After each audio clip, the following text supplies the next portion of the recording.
মেঘালী চুলি তাৰি ঢৌ খেলে ৰদালি হাঁহিত মিচি কণী সোণাৰুৰ পাহি সজল সজল চাৱনীত তৰাৰে জিলিকনি সেন্দুৰীয়া উঠতে কথাৰে নিচু কণী বুকুৰ মাজত দেখো জাগে সপোন চকুৰ পতাত আঁকি তোমাক চিকুণ বুকুৰ মাজত দেখো জাগে সপোন চকুৰ পতাত আঁকি তোমাক চিকুণ। মৰ্নিং মৰ্নিং পোন প্ৰথমতে আজি বিশ্বকৰ্মা পূজাৰ সকলোলৈকে শুভেচ্ছা জনালো। ধন্যবাদ ছাৰ। ছাৰ যিহেতু আজি ভক্তি দিন গতিকে আমাক উদ্দেশ্যি কিবা এটা আশীৰ্বাদ হৈ যোৱা হলে ভাল লাগিলহেঁতেন। ভক্তিৰ ৰসত পৰি ভক্তিৰ গুণানুকীৰ্তন বিশ্বকৰ্মা পূজা উপলক্ষে নাম কীৰ্তন বাৰু ঠিক আছে সৰু সুৰাকে এটি দেই বোলা জয় ৰামৰ বোলা কৃষ্ণ জয় হৰি বোলা।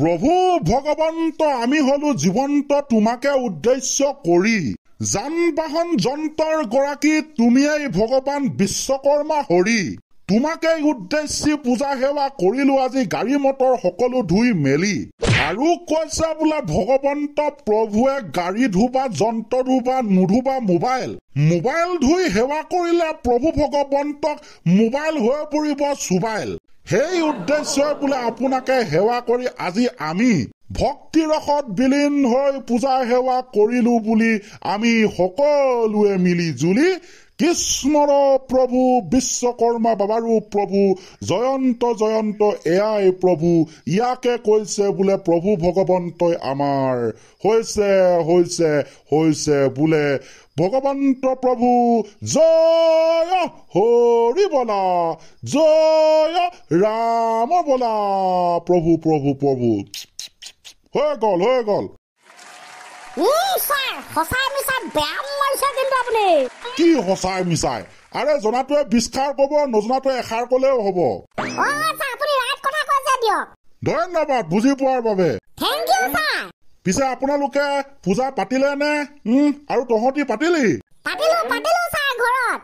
মজা আজিকালিনো আৰু কি পূজানো নামতহে সকলোৱে ষ্টেটাছ লগোৱাৰ ধান্দা।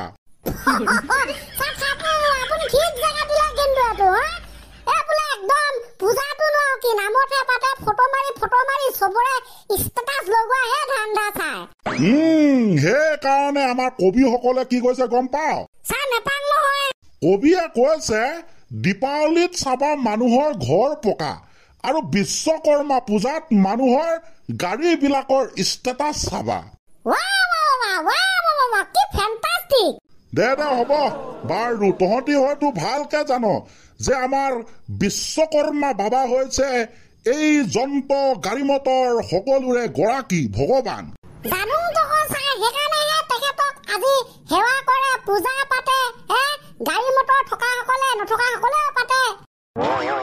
তাকে কিন্তু তহঁতে এটা কথা কেতিয়াবা মন কৰিছ না যে ভগৱান প্ৰভুৱে লোহাৰ বস্তু বনালে সকলোবিলাক আৱিষ্কাৰ কৰিলে সৃষ্টি কৰিলে কিন্তু তেখেতৰ যান বাহন কি এবাৰ তহঁতে ভাবি চাইছনে?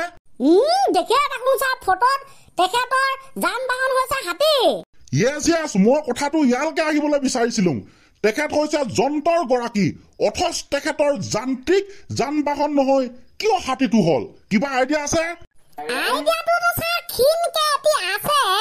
ক্ষীণ আইডিয়াও থাকে নে ক'বাত? মই পাহৰিয়ে গৈছিলো তহঁতে তো আইডিয়া বিলাক এডপ্টটো কৰি ল'ব পাৰ ন যেনেকে উপাধি এডপ্ট কৰি লৈছিলি যেনে ছানি মালিয়া।